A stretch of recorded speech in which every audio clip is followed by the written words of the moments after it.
Paris, abril de 1866. Médiuns. Senhores M. e T. em sonambulismo. Os tempos são chegados. Os acontecimentos se precipitam com rapidez, por isto não vos dizemos mais, como outrora, os tempos estão próximo, agora dizemos, os tempos são chegados. Por estas palavras não entendais um novo dilúvio, nem um cataclismo, nem um desabamento geral. Convulsões parciais do globo ocorreram em todas as épocas e ainda se produzem, pois se devem à sua constituição, mas não são sinais dos tempos.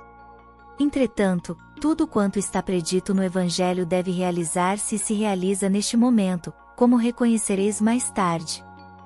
Mas não tomeis os sinais anunciados senão como figuras, cujo espírito, e não a letra, deve ser apreendido. Todas as escrituras encerram grandes verdades sob o véu da alegoria e é porque os comentadores se apegaram à letra que se confundiram. Faltou-lhes a chave para que compreendessem o verdadeiro sentido. Essa chave está nas descobertas da ciência e nas leis do mundo invisível que o Espiritismo vem revelar-vos. De agora em diante, com o auxílio desses novos conhecimentos, o que era obscuro torna-se claro e inteligível. Tudo segue a ordem natural das coisas, e as leis imutáveis de Deus não serão perturbadas. Assim, não vereis milagres nem prodígios, nem nada de sobrenatural, no sentido vulgar ligado a estas palavras. Não olheis para o céu a fim de aí buscar sinais precursores, pois não os vereis, e aqueles que vô-los anunciam vos enganarão, mas olhai em torno de vós, entre os homens, e aí os encontrareis. Não sentis um vento que sopra na terra e agita todos os espíritos? O mundo está à espera e como que tomado por um vago pressentimento à aproximação da tempestade. Não acrediteis, entretanto, no fim do mundo material. A Terra progrediu desde a sua transformação, ela deve continuar progredindo, e não ser destruída. Mas a humanidade chegou a um de seus períodos de transformação, e a Terra vai elevar-se na hierarquia dos mundos. Não é, pois, o fim do mundo material que se prepara, mas o fim do mundo moral, é o velho mundo, o mundo dos preconceitos, do egoísmo, do orgulho, do fanatismo que se esboroa. Cada dia leva consigo alguns fragmentos. Tudo acabará para ele com a geração que se vai e a geração nova erguerá o novo edifício que as gerações seguintes consolidarão e completarão. De mundo de expiação, a Terra está chamada a tornar-se um dia um mundo feliz, e nela habitar será uma recompensa, em vez de ser uma punição. O reinado do bem aí deve suceder o do mal.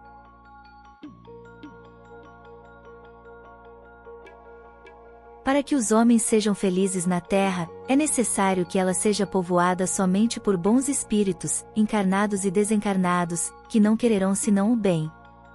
Como já chegou esse tempo, uma grande emigração se realiza neste momento, entre os que a habitam, aqueles que fazem o mal pelo mal e que não são tocados pelo bem, não sendo mais dignos da terra transformada, dela serão excluídos, porque aí trariam novamente a perturbação e a confusão e seriam um obstáculo ao progresso. Eles irão expiar seu endurecimento nos mundos inferiores, para onde levarão os conhecimentos adquiridos, e terão por missão promover o progresso desses mundos.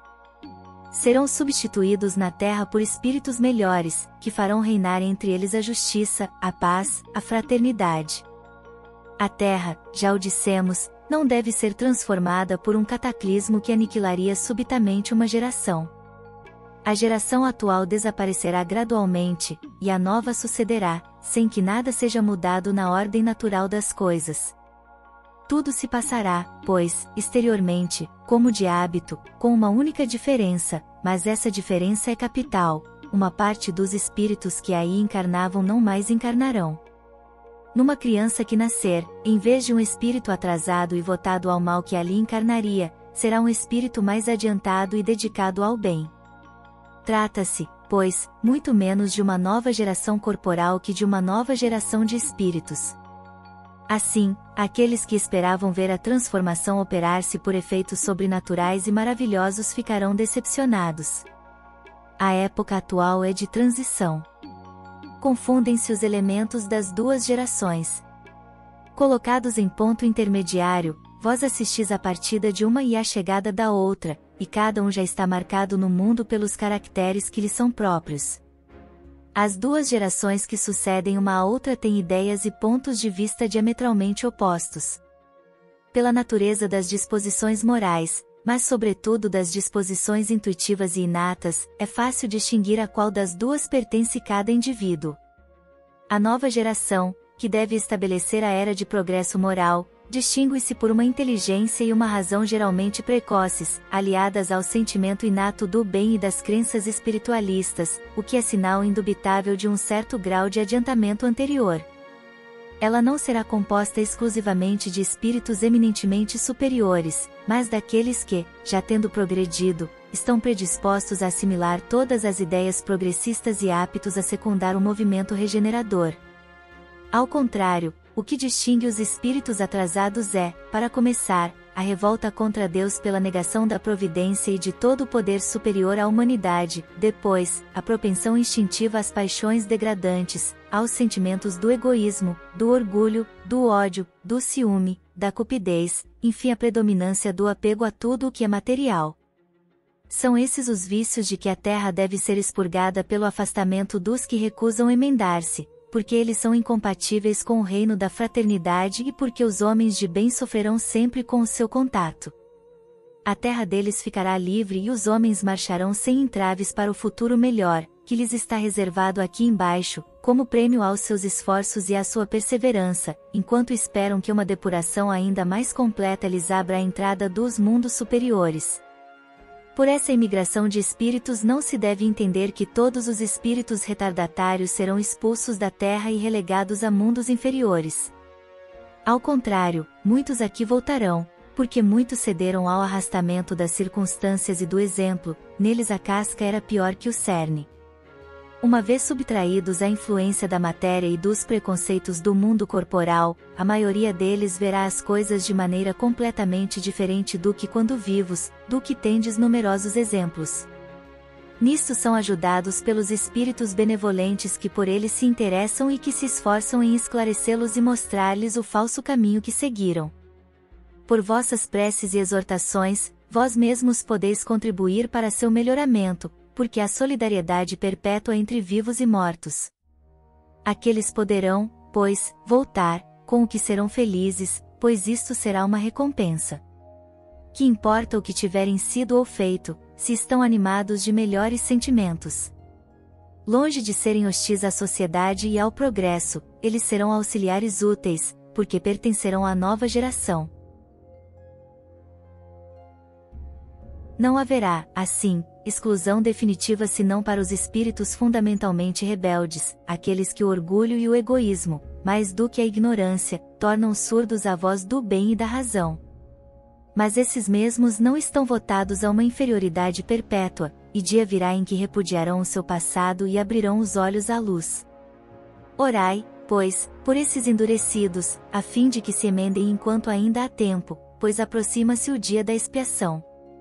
Infelizmente, a maioria deles, desconhecendo a voz de Deus, persistirá em sua cegueira, e sua resistência marcará o fim de seu reino por lutas terríveis.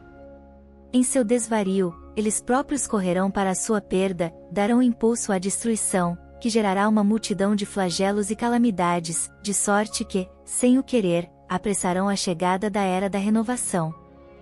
E como se a destruição não marchasse bastante depressa, ver-se-ão os suicídios multiplicando-se numa proporção incrível, até entre as crianças.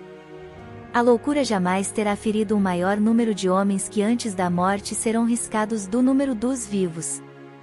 São estes os verdadeiros sinais dos tempos. E tudo isto realizar-se-á pelo encadeamento das circunstâncias, assim como dissemos, sem que em nada sejam derrogadas as leis da natureza. Contudo, através da nuvem sombria que vos envolve e em cujo seio ruge a tempestade, observai que já surgem os primeiros raios da era nova. A fraternidade lança os seus fundamentos em todos os pontos do globo e os povos se estendem as mãos, a barbárie adquire hábitos familiares ao contato da civilização, os preconceitos de raça e de seita, que fizeram correr rios de sangue, se extinguem, o fanatismo e a intolerância perdem terreno, enquanto a liberdade de consciência penetra os costumes e torna-se um direito. Por toda parte fermentam as ideias, vê-se o mal e experimentam-se os remédios, mas muitos andam sem bússola e se tresmalham nas utopias. O mundo está num imenso trabalho de parto que durará um século. Nesse trabalho, ainda confuso, vê-se, entretanto, dominar uma tendência para um objetivo, o da unidade e da uniformidade que predispõe à fraternização. São ainda sinais dos tempos. Mas, enquanto os outros são os da agonia do passado, estes últimos são os primeiros vagidos da criança que nasce, os precursores da aurora que o próximo século verá levantar-se, porque então a nova geração estará em toda a sua força. Tanto a fisionomia do século XIX difere da do século XVIII, sob certos pontos de vista, quanto a do século XX será diferente da do XIX, sob outros pontos de vista. Um dos caracteres distintivos da nova geração será a fé inata, não a fé exclusiva e cega que divide os homens, mas a fé raciocinada, que esclarece e fortalece, que os une e os confunde num comum sentimento de amor a Deus e ao próximo. Com a geração que se extingue desaparecerão os últimos vestígios da incredulidade e do fanatismo, igualmente contrários ao progresso moral e social. O Espiritismo é o caminho que conduz à renovação, porque arruína os dois maiores obstáculos que a ele se opõem, a incredulidade e o fanatismo. Ele dá uma fé sólida e esclarecida, ele desenvolve todos os sentimentos e todas as ideias que correspondem às vistas da nova geração, e é por isso que ele é inato e existe em estado de intuição no coração de seus representantes. A era nova vê-lo-á, pois, crescer e prosperar pela própria força das coisas. Ele constituirá a base de todas as crenças, o ponto de apoio de todas as instituições. Mas, daqui até lá, quantas lutas terá ainda que sustentar contra os seus dois maiores inimigos, a incredulidade e o fanatismo que, coisa bizarra, se dão as mãos para abatê-lo. Eles pressentem o seu futuro e a sua própria ruína, por isso o temem, pois já o vêem plantar sobre as ruínas do velho mundo egoísta, a bandeira que deve unir todos os povos. Na divina máxima, fora da caridade não há salvação, leem sua própria condenação, porque é o símbolo da nova aliança fraterna proclamada pelo Cristo. Ela se lhes mostra como as palavras fatais do festim de Baltazar. Entretanto, eles deveriam bendizer essa máxima, porque ela os resguarda de todas as represálias daqueles que eles perseguem. Mas não, uma força cega os constrange a rejeitar a única coisa que poderia salvá-los. O que poderão eles contra o ascendente da opinião que os repudia? O Espiritismo sairá triunfante da luta, não duvideis, porque ele está nas leis da natureza, e é, por isto mesmo, imperecível. Vede por intermédio de que multidão de meios a ideia se expande e penetra em toda parte. Crede, mesmo, que esses meios não são fortuitos, mas providenciais, pois aquilo que à primeira vista parece que deveria prejudicá-lo é precisamente o que propicia a sua propagação. Em breve ele verá surgirem campeões altamente situados entre os homens mais considerados e mais acreditados, que o apoiarão com a autoridade de seu nome e de seu exemplo, e imporão silêncio aos seus detratores, porque esses não ousarão tratá-los de loucos. Esses homens o estudam em silêncio e mostrar-se-ão quando chegar o momento propício. Até lá, é útil que se mantenham à distância. Em breve também vereis as artes aurirem ideias, como numa fonte fecunda, e traduzirem seus pensamentos e os horizontes que descobrem, através da pintura, da música, da poesia e da literatura. Já vos foi dito que haveria um dia uma arte espírita, como houve a arte pagã e a arte cristã, e é uma grande verdade, porque os maiores gênios nele se inspirarão. Em breve vereis os seus primeiros esboços, e mais tarde ele ocupará o lugar que lhe cabe. Espíritas, o futuro é vosso e de todos os homens de coração e devotamento. Não temais os obstáculos, pois nenhum poderá entravar os desígnios da providência. Trabalhai sem desânimo e agradecei a Deus por vos haver colocado na vanguarda da nova falange. É um posto de honra que vós mesmos pedistes, e do qual vos deveis tornar dignos pela vossa coragem, perseverança e devotamento. Felizes os que sucumbirem nesta luta contra a força, mas, no mundo dos espíritos, a vergonha será para os que sucumbirem pela fraqueza ou pela pusilanimidade. Aliás, as lutas são necessárias para fortalecer a alma, o contato do mal faz apreciar melhor as vantagens do bem. Sem as lutas que estimulam as faculdades, o espírito deixar-se-ia arrastar por uma despreocupação funesta ao seu adiantamento. As lutas contra os elementos desenvolvem as forças físicas e a inteligência, as lutas contra o mal desenvolvem as forças morais. Chegamos ao fim deste vídeo que trouxe este texto que foi psicografado em Paris em abril de 1866 e publicado na Revista Espírita em agosto daquele ano. Com mais de 1 século e meio de sua publicação, sendo ainda bem atual, traz uma abordagem profunda sobre a transição planetária que está em curso. Desmistifica o fato de que teríamos um fim espetacular no planeta, que tantos esperam e pregam, e afirma que será não cataclismos globais, estes que sempre aconteceram na Terra, mas que a transição será uma migração de espíritos, com os renitentes no mal indo para outros mundos menos evoluídos, enquanto que para cá estão vindo espíritos mais elevados. Para cada um de nós fica a decisão de que rumo tomaremos, continuarmos neste planeta que seguirá uma rota de ascensão moral, ou sermos expulsos do paraíso, novamente, e reiniciar em um mundo onde há tudo por fazer.